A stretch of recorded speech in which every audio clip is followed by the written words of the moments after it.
So, Caroline. Hi, Stitchers. hi. Hello, my Stitcher friends. I am about to record the Friday Off the Grid Stitch With Me video, but this is what I was doing this morning before I'm joining you for that. I'm recording with my besties, my fiber friends. There's Louise in the middle and Adrian on the end, and we're all gussied up today with a gift from my beautiful friend, our beautiful friend Verena, who was so kind and generous. And I just wanted to show you, we had a little bit of yarn gluttony going on today during our recording. As you can see a little bit from our table here, this is everything that we have just talked about today during our episode. And we may be a little fuzzy from the yarn fumes, I think. So we have a little bit of a yarn addiction going on here, I think. Yeah. Anyways, thank you, and I'll see you soon. Bye. Happy stitching. Happy stitching.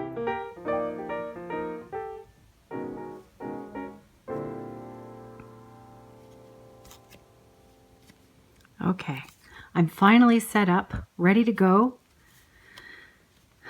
It's been a long day already, and it's about 2 o'clock in the afternoon here.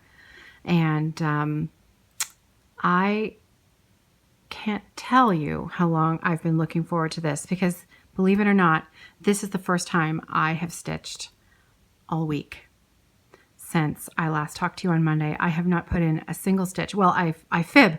I've put in 6 stitches because I just wanted to get my thread started before I hit the record button today, because I wasn't sure about my color.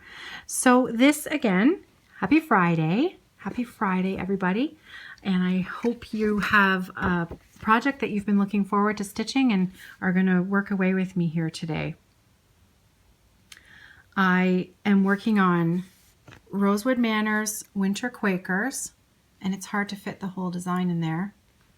So Rosewood Manor, Winter Quakers, and I'm way down here at the bottom. In fact, the part that I've stitched is hiding behind there, the little cardinal there. You can see my little cardinal just there. I am doing my own color conversion for this chart because my local needle workshop doesn't stock Valdani threads, which is what the pattern calls for. And you know, I sometimes like to think outside the box a little bit, and I always also want what I want when I want it, and I'm there and I wanted to kit it up. So, you know, I simply chose colors that I thought were comparable, that I liked. So I'm using all cottons, mostly over-dyed from Classic Color Works and Gentle Arts. And I'm also adding in a little bit of color and cotton as well that I ordered from Angela. And that's what I was just testing out, because I really wanted to, you can see this sort of sand color in here. And I just thought that this would be a perfect substitution for it. And then when I put it on the linen, I really liked it. But then when I pulled out just the one thread, because it is 40 count, one strand over 2 threads, I wanted to make sure that it was going to show up well enough on my fabric, because my fabric color and the color of this hand I've lost are, you know, similar. But I think once I've done those few stitches there, I think I'm quite pleased with it actually, and I'm going to leave it in and I'm going to go for it. So this is Color and Cotton. This is her twig colorway. And this leads me to the other thing that I wanted to say. You can see right on her tag here, it says, floss is color fast, wash in cold water. And what that means is, you know, she's warning you that it may bleed. And that's a very normal thing for thread to do. We had this discussion on Monday about the color leaching out of floss. Now this is a brown. I am not concerned about this at all. I'm much more concerned about this little cardinal over here. If anything's going to bleed on this fabric, it's going to be him right there.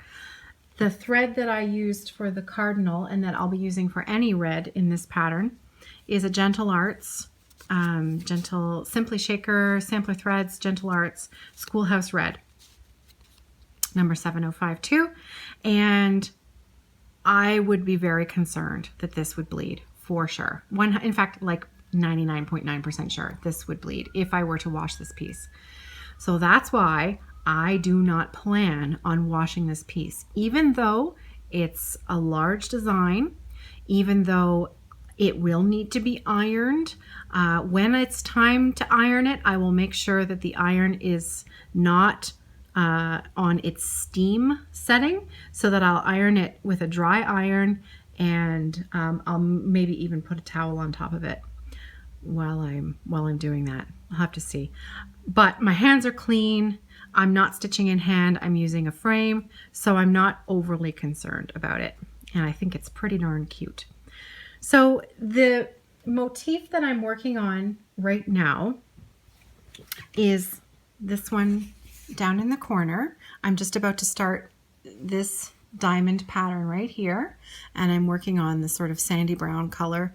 That's the sort of lattice work up the sides there. And so I've got a few in, and you may remember also that we talked about the difference between English and oh heavens above, Danish stitching, and I'm going to use a combination of both at the moment because I need to travel up and also sideways. So because after I do a little leg here, I have to go back this way and up, and there's no other stitching of this color over here. I'm going to use the Danish method and travel over the number of stitches that I need, just with the one leg.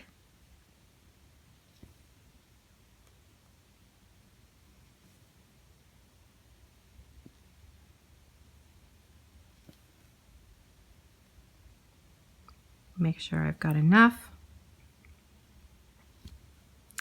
and then come back the other way.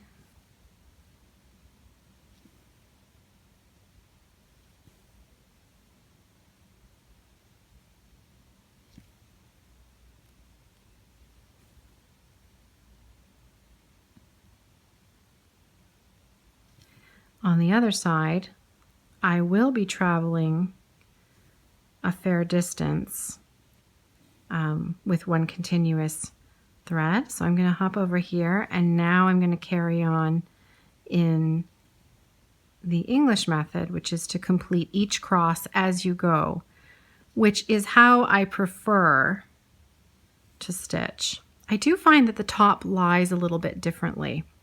You can see, even though this is one thread, it tends to lie differently when you use one method of stitching versus the other.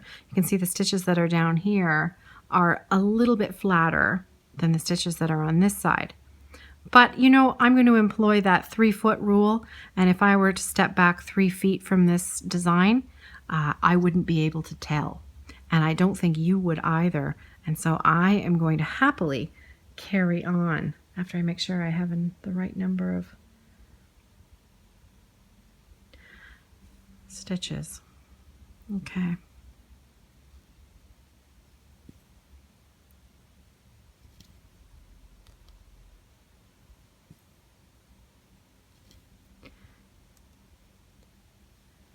So the other two colors that I'm going to be adding in to this diamond are the Classic Colorworks ones that I have here. So I have Classic Colorworks Blue Moon and Lunar Eclipse. So the Lunar Eclipse is going to be the one that I use on the outside of the design, so the slightly lighter color, and then the what's the name again? Blue Moon, the slightly darker one. The Blue Moon will be the one on the inside of the lattice work. So that's the plan.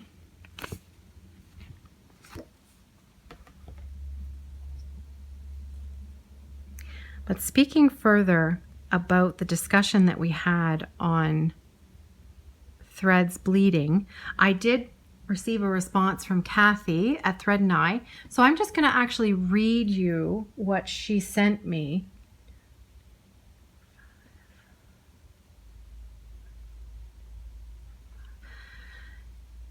Because I think that's probably the easiest way to go about it.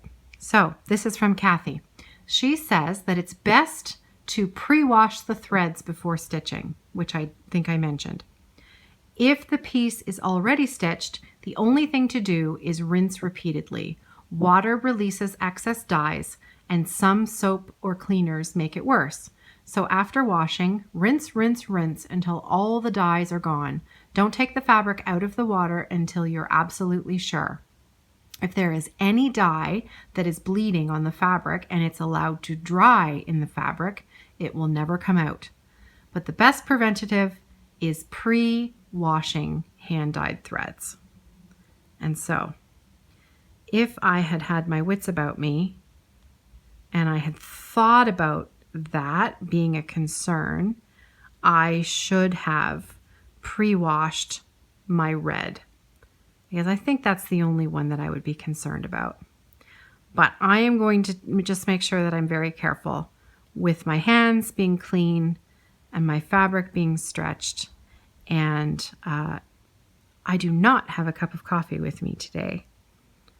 I have some water. So I'm going to take a little extra care with this one to keep it nice and clean so that it won't need washing. Now, so that was from Kathy. And then I received another comment on YouTube from a viewer, and I'm also going to read this one because it was excellent. Needlebug. And that is her, oh, sorry, Karen. Karen, her YouTube name is Needlebug, which I think that's an adorable name. She wrote me a wonderful letter, and so I'm also going to just read that for you as well. So she says, wanted to let you know that a friend of mine who is a dyer recommends washing your piece in a product called Synthropol. And that is spelled because I am not going to be editing this video today. So if you're interested, I'm going to spell it for you right now. Synthrapol.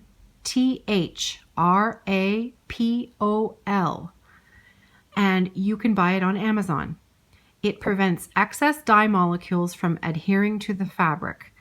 This is what I found about the product. Synthropol is a mild soap specifically made for removing excess dye, so that dried articles may be washed with other laundry. When dyeing, not all of the dye will react with the fiber being dyed. Excess dye, therefore, must be removed to prevent backstaining. Rinse the fiber as thoroughly as possible with a small amount of Synthropol, then launder with 1 tablespoon per load. Synthropol suspends and carries the excess dye from the fiber. You mentioned Vicki Clayton. She is a friend of mine and is the one who recommended Synthropol. Now, this is me again. Did you hear that last part? Did you hear who her friend is? Did you hear who gave her the advice on what to use? Vicki Clayton. For those of you who do not know who Vicki Clayton is, Vicki Clayton a number of years ago produced the most beautiful line of hand-dyed silk threads. Some of the nicest stuff I've ever worked with. And if Vicki Clayton is recommending Synthropol, then I believe it because she knows her stuff. And Karen, you're friends with somebody who I think is pretty amazing. So you must be pretty amazing too. And I really, really appreciate you sending that in. And as well, Kathy at Thread and I for her advice as well, because I just, I think that it's pretty neat that we can ask whatever questions we want. And there's someone somewhere who knows the answer. Now, so that's it. That's all I've got for rinsing and washing your projects. The other question that I received on projects and fabric things and such was someone asked how I prepare my fabric before I stitch. And that's actually a really interesting question. I used to be a lot fussier about what I did. No, sorry, made a mistake here. I used to be a lot fussier about preparing my fabric for stitching. When I first started stitching many, many years ago, I simply took, a needle and thread, and I basted the sides with, I folded over the edge, and I ran a running stitch up around the whole length of and width of the fabric. And then, so I did that for a while. And then after that, I bought a product from Kathy called Fray Check, which is actually, it's a wonderful, wonderful product. It's almost like it looks like liquid diluted glue when it's coming out. Okay. And it's white, and you apply it to the edges of all of your fabric, and then it sort of soaks in as you go. And then you wait half an hour, and then when it's dry, it has created, it sort of locks all of those fibers into place, sort of like glue, but it's not thick or heavy. It's very, very light. You can't even really tell that it's there. I used to use that a lot. I now have a serger. I do tend to serge some of my fabric, but sometimes I'm just lazy and I am too keen to get started on my stitching, and I don't do anything at all because I don't stitch in hand. I stitch on a frame, and so I'm not overly worried about losing too many threads from the sides of my fabric. I'm a bit naughty that way, and I actually haven't done anything to this fabric. I simply slapped it in the frame and started stitching because I was impatient. So, I think whatever works for you, whatever way you decide to do. The only thing I would really recommend against is using tape. I know a lot of people use masking tape and really like to do it that way because it's fast and it's quick, and it does protect the edges. The only time I use masking tape on the sides of fabric is for a counted canvas piece. Those will be protected by tape at the sides because it's not the same, it's not the same kind of thing. And you can leave the tape on when you frame it. Masking tape can ruin the fibers of a fabric like this. And if you try to remove the tape before you frame it, or, anything like that, it will leave a sticky residue on the side of your fabric that is practically impossible to remove. And over time, the glue sort of, it breaks down, and it can destroy the integrity of your fabric. So I would be careful about doing that. But then again, like anything else, I'm certainly not an expert. And if it's working for you and you're happy with it, well, go for it. I had another really, really lovely comment from someone say that it was so interesting how I could chatter away during these Stitch With Me videos and very rarely say and ah.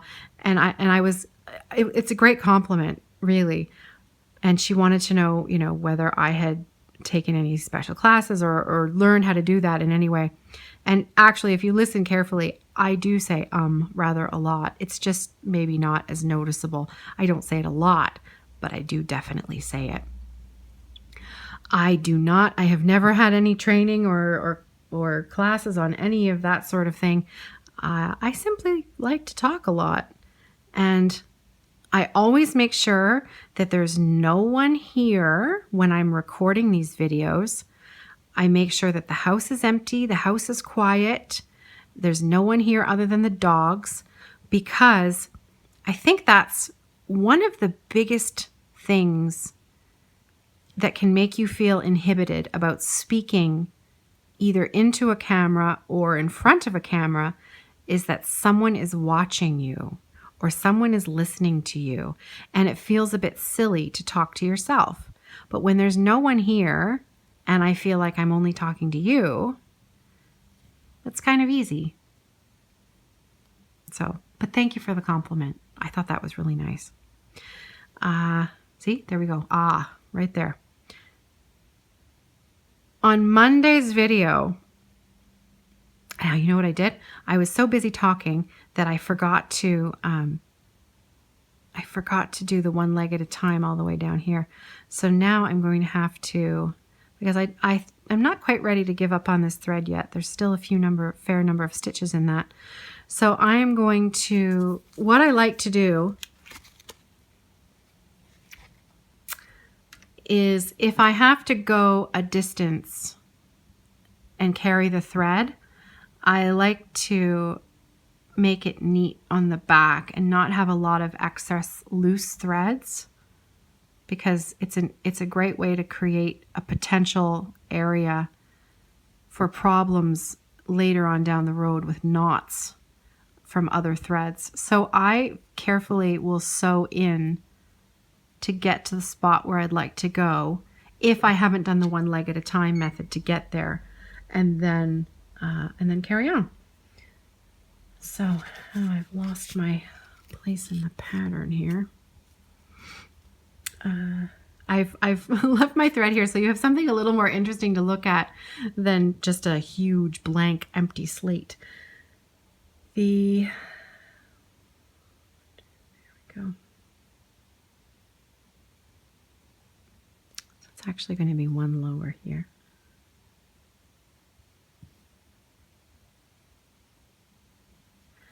On Monday's video. Now, this is really quite funny. It's a little funny, well, it's totally funny, embarrassing to me. I was so excited about telling you about my New York trip, and it was amazing. And I told you all about the museum, and didn't I call it MoMA? I called it MoMA.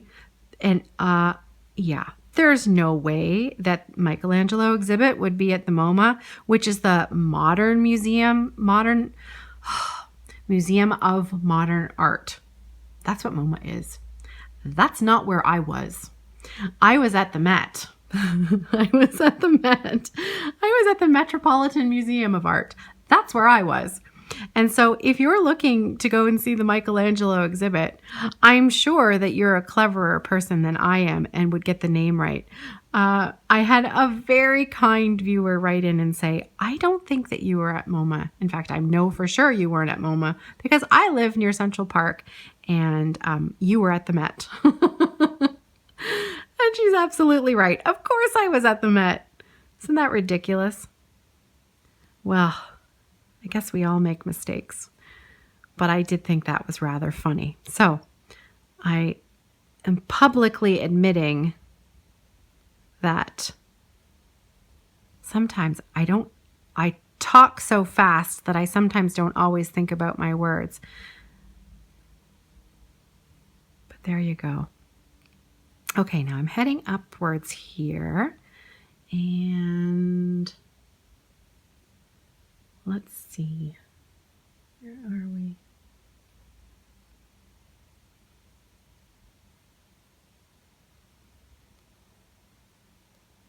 To end this thread soon. Oops.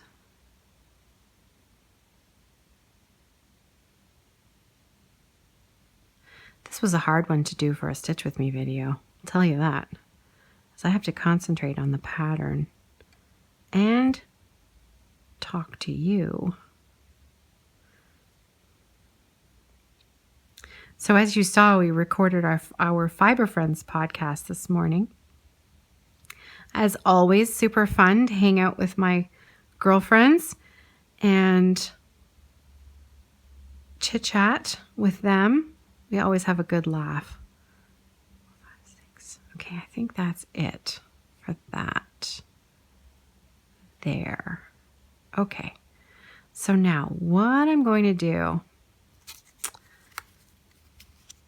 I know I had mentioned talking about the detailer to show you how I would fix something.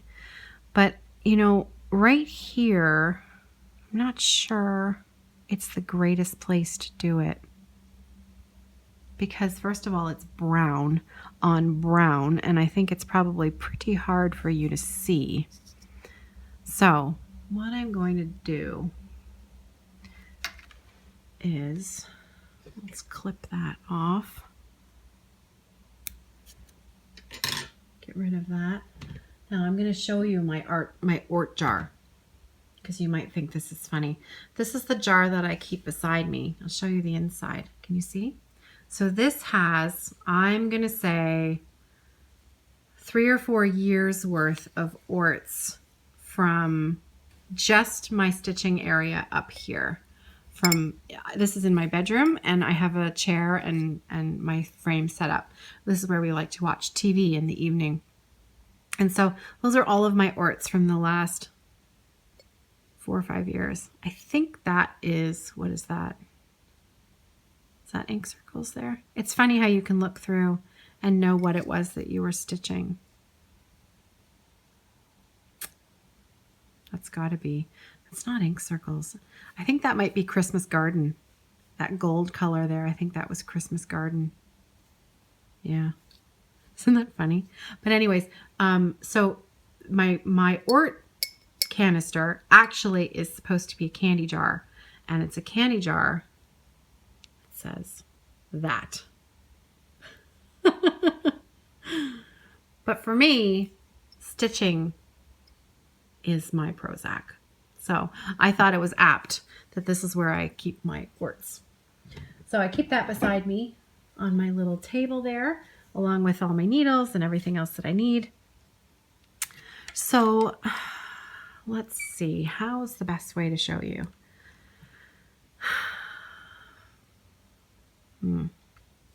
Oh, you can't even see my stitching at all. Now you've just got a blank canvas. There, that's better. Sorry, I have to remember to sometimes look into the phone and see what you're seeing to realize that, you're not seeing anything, are you? Let's see. Why don't we do the darker color on the outside, the blue moon, and then I can show you maybe with that. I'm not sure that's even the best way to do it because it's a sideways stitch. So let's see. What I'm going to do, I think this is what I'm going to do. We're going to pretend, okay? We're going to pretend that I have clipped one of these threads on my red bird, okay? We're going to pretend. So what you need is I go into my ort jar and I find an end that isn't too short, and since I tend to be fairly conservative with my thread, sometimes it can take me a minute to find one that's long enough. This one might do it. It's still a bit short, isn't it? Boy, I was really frugal with that thread. Let's see. This one's a bit better. There. Okay. So just take out any old piece of thread. Doesn't matter what color it is. And what you do is, so the object here is we want to anchor a piece of thread that has been clipped or that was a mistake on the back. You know, if you had to do some surgery on the back of your work, a piece of thread that is too short to thread itself that needs to be buried in your work. This is what we're going to do to fix that, okay? So actually, this is not obviously a very good piece of thread because it just fell apart. So what I'm going to do is, okay, good old 3371. Let's take some of that. Now, it does not need to be this long. So what I'm going to do is I'm going to clip that piece in half, because remember, we are just using something from the ort bucket. Oops, sorry, a little cast off here. So, okay, this is better. And now it's a dark color. You can actually see it. Okay, so you take the two ends and put them together like that. Okay. You're going to thread those ends into your needle, the two loose ends, creating a loop at the bottom. Okay? So remember, our little loose thread is in here. So then we're going to sew the needle in close to where the little end is. Okay? Bring the needle through until the loop part is on here. Okay? And then you're going to very carefully sort of use your fingers to maneuver things around. So I'm going to pick up the loop. I'm going to try and either put it over top of very carefully the little loose thread, wherever it is that I'm trying to catch. And I might hold on to that little loose thread while I'm there. And then I'm simply going to pull the loop through. And when you pull the loop through, it catches the end of the short little piece, and then that will anchor the thread right underneath your work. I hope that made sense, even though I had to pretend and you didn't have a real end there to see. But it really does work. Works like a charm every time. So there you go. I think that's it. I think I answered all the questions today. If there were any I missed, please let me know. So color and cotton, no, Classic Color Works used to be Color and Cotton. No, sorry. Color and Cotton is Angela's business. Classic Color Works used to be, what did they used to be? Huh. And I think I had the same problem on Monday. I couldn't remember. Anyways, doesn't matter. They come in lengths that are what, about 18 inches long-ish? So I normally go to the top of the loop of the bunch. This is not in a circle like Weeks is. Weeks is done in a skein. Classic Color Works is pre-cut. And so I will go to the end of where it is looped and I cut all of the threads in the middle there. So now I have all of my thread is pre-cut to the length that I like to use when I'm stitching. Even if it's one thread or two threads, doesn't matter. That generally seems to be the length that I prefer. And then you can just remove the one from that. And then right away, because I know myself and I know I have a habit of being a little disorganized at times when it comes to what I am, where I leave things. I try my best to keep everything together, but sometimes things get misplaced. So I need to help myself as often as I can. I then immediately put the remainder back in the tag and loop it around. And then I keep the rest nice and safe back in its proper container. So now I have my thread. I just noticed that I was probably doing most of that outside of the screen. So I'll hold my hands up a little higher now. I'm very sorry about that, but hopefully you were just sort of listening to me chatter on and working on your own stitching. And there wasn't anything that I was showing that you missed. But if there was, let me know. Okay, so we are now moving on to Blue Moon to add a little bit of color on the inside here.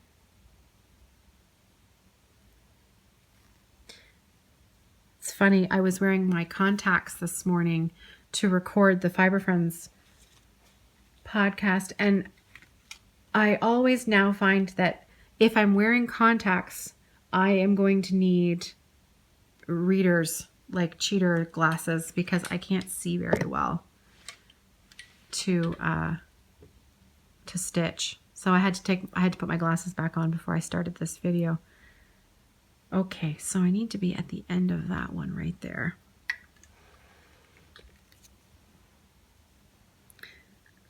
Sometimes it can be a little more challenging to anchor your threads on the one leg at a time method because it changes the way the back of your piece looks. I did have a question. Actually, that reminds me. I had a question about the back of your work.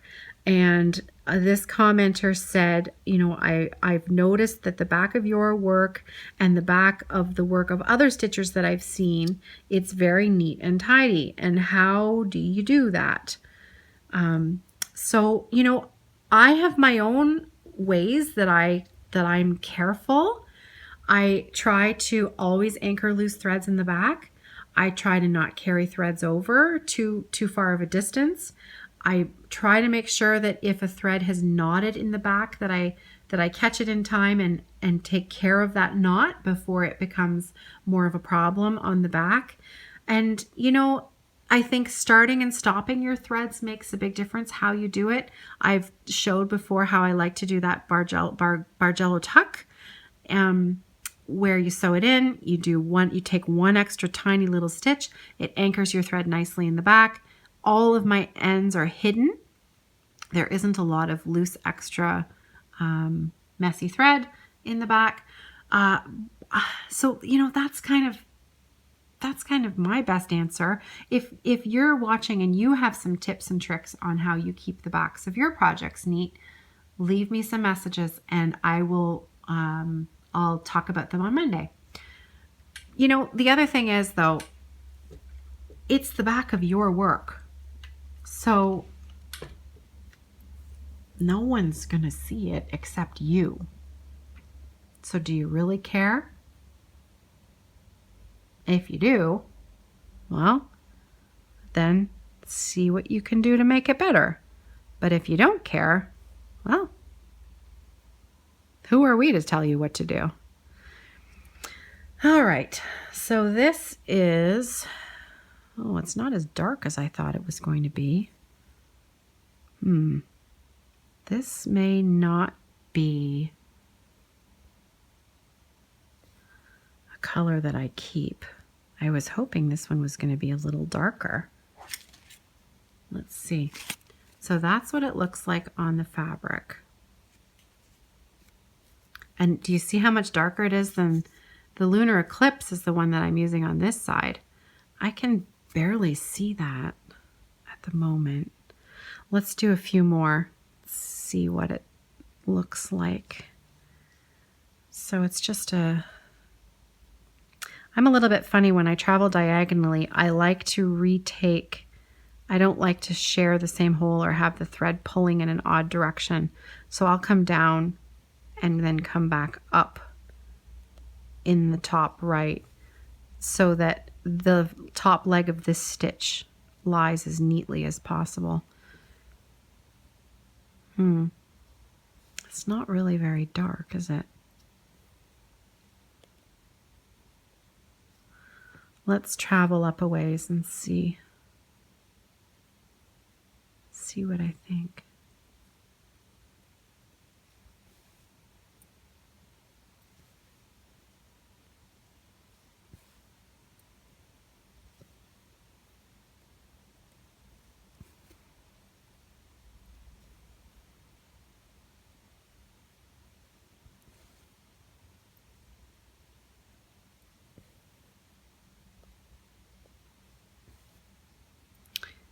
Yeah, I think that's too light.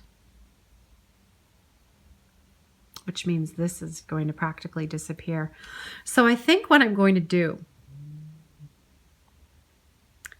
because I was hoping to have this as the darker color and then a nice light color on the outside. If you look at the picture, the inside is a fair bit darker than the outside. So the color that I'm using now, the Blue Moon, I think would actually work quite well as maybe the outside, because you can see it's variegated, whatever Valdani thread that she's used, it's variegated. So the outside is a fair bit lighter, and then the inside is a fair bit darker. So I think what I'm going to do is take that out, and I'm going to use that on the outside and choose a different darker color for the inside. Well, this could be completely changed by the time I'm all done it. Completely different from the original pattern. but that's okay. I'm happy with the twig from Color and Cotton. I think that looks quite nice. So I'm going to stick with that, but I think I'm going to take that out and leave it and put it on the back instead. So, all right, well, what I'll do is instead of taking it out now, because I really would like to just put in a few extra stitches, I'm just going to clip that off.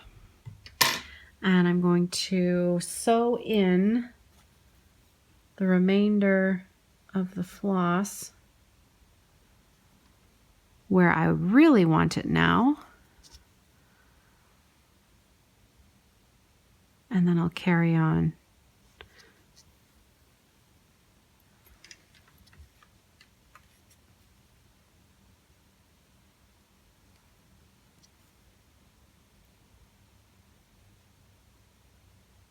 There. Okay. See, it's just trial and error. If you don't like something, change it.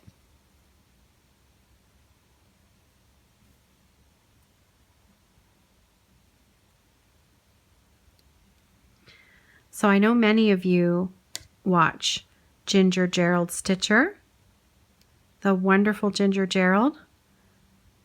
And he, I mentioned before, is thinking of doing a Stitch With Me video. I'm not sure if he's going to be putting one out this weekend. I think his plan is to do that. I hope he does. And I look forward to watching it and stitching along with him. In his latest episode, he did a very, very good job of explaining the monetization process for YouTube. And it's a really interesting thing to talk about and discuss because, the very fact that there are ads at the beginning of some videos and not on others, it's a tricky business because you don't want to offend people by putting ads, in front of what they're watching. But on the other hand, it's a nice little way to maybe make a few extra dollars, a little bit of incentive to the amount of work and time that goes into making these videos. But I don't think a lot of people generally talk about it a lot because I think we don't want to bother people with it, or we don't want people to take too much notice of it because we don't want to offend anybody with the fact that we might be trying to make a few dollars from doing this. And that's not the main reason I'm doing this, obviously. If making money on YouTube were the number one reason I was doing this, I would be I wouldn't be able to afford anything, because really we are talking about not very much money here at all, but it's a little something. And I am not one to sneeze at money. I've always been of the belief that my mother-in-law had, her favorite expression was, look after the pennies and the pounds will come, something like that. Take care of the pennies and the pounds will follow, something like that. And I think that's true. I think that if there's the opportunity there, my videos play. My videos are a lot of work. They take a lot of time. They're a lot of fun. I enjoy doing this. I really do enjoy doing this. But it does take time away from other things in my life. But I would like to continue doing it, and adding in a little bit of an advert at the beginning throws a few extra dollars a month my way. And Ginger Gerald did a great job of explaining the whole process. They are skippable ads. If you don't want to watch them, you can click the button after 3 or 4 seconds and it skips on and you don't have to watch the ad. If you just let the ad play at the beginning, most of them, the majority of them, are 30 seconds long, and that's it. If you let the ad play for 30 seconds, the advertising money, slightly higher percentage of it is given to the YouTube creator. In this case, that's me. Isn't that a fancy title? I am a YouTube creator, which sounds ridiculous, but anyways, there you go. So you make a few extra pennies every time someone watches the ad. And so a really easy way to say thank you and love your podcasts and you're doing a great job. A really, really easy way for you to do me a favor is to just let that ad play at the beginning. And that way, maybe I can buy an extra piece of fabric next month. Anyways, I do think people should talk about it. I don't think it's something to be embarrassed about, or, I'm certainly not ashamed of the fact that there are ads at the beginning. I like that you know about it. I like that I'm honest and upfront about it. I would rather be that way about it than, not say anything at all. And I think that those other floss tubers who have videos at the front, I think that's pretty great too. So I hope you will watch their ads as well. So there you go. All right. That's enough of that. I think I like that color there. I think that's going to look quite nice. Now there's going to be a fill-in in the middle of a sort of ecru color. And then I'll choose the darker purplish gray for the inside. And I'll have a little play around and maybe I'll have that up and ready for Monday. We'll see. I have a very busy weekend ahead. I'm not exactly sure how much stitching I'm going to get done, but I'm going to say goodbye for now, and I am going to go and get ready to edit and upload and move on with a few other work-related things that I have to do this afternoon. Which, let me tell you, I would so much rather just continue sitting here and stitching and talking to you than pretty much everything else that I have to do this afternoon. Trust me. Let's see. Okay, so what else? Facebook group. The Facebook group, that's right, the Facebook group, Friday Off the Grid. And it's an amazing group so far. So if you're interested in joining us, you can find us on Facebook. Again, it is a closed group, Friday Off the Grid. So you have to search for it. You have to ask to join. And there is a question for you to answer about, how did you hear about this group? Something like that. And obviously it's a very silly question. We all know how you heard about the group. The question is there for a reason. The question is there because I've been getting a lot of requests from people who are not stitchers, who are weirdos, to join the group. And so because they are not stitchers and they don't belong in the group and they're not asking to be in the group for any really good reason, that's why I'm asking you to just answer the question so that I know it's you. Also, especially if you're a relatively, if you don't use Facebook a lot and you just want to come on Facebook for the group and you don't have a profile picture, lots of times people don't have profile pictures, and that's fine. But it means that I can't tell anything about you. So I can't tell anything about, where you live, what you look like, what your interests are. Sometimes it will pop up what kind of groups you're in. So if you can just answer the question, because not everybody was answering the question. If you could just answer the question, then I know exactly who you are, why you want to join the group, because I'm really trying to keep a tight control on not having people in the group that shouldn't be there. I don't want to have any potential problems happen in the group with, people being solicited for anything or for any reason, stuff like that. Friday Off the Grid. There's no advertising in it. I don't advertise my bags in it. I don't advertise anything.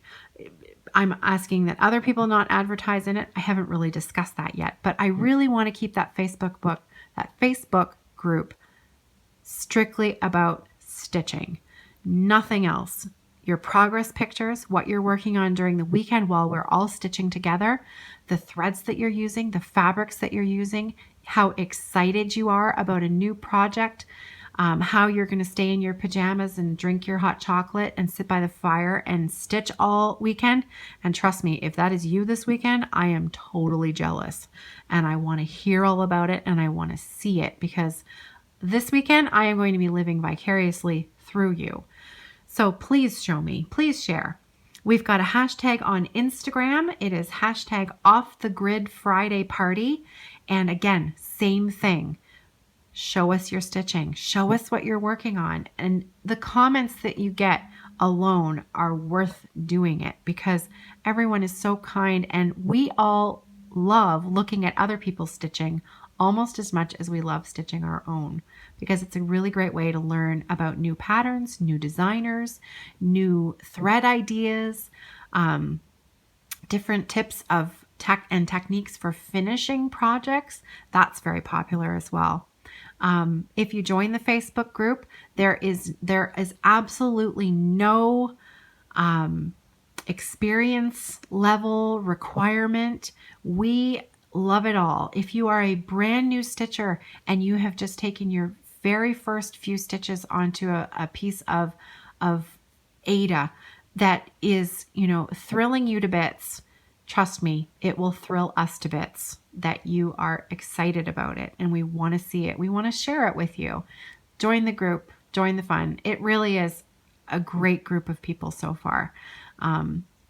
Really, really, really nice. So I hope to see you there. And I think that's it. Pretty sure that's it. I think I'm talked out. I talked myself out this morning with the Fire Friends, and now I've talked myself out with you for another almost hour. I can see on my timestamp here. And I've made a few decisions. I need to put that darker color in first to make sure I'm going to be happy with that. But I think I'm going to like that quite a bit.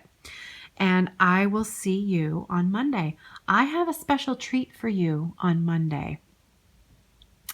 I'm not going to tell you too much about it other than to tell you that I'm going to be visiting with a friend, and I've asked this friend if I can come over and record her stitching. And I'm going to leave it at that, other than I'll tell you her name. Her name is Patty.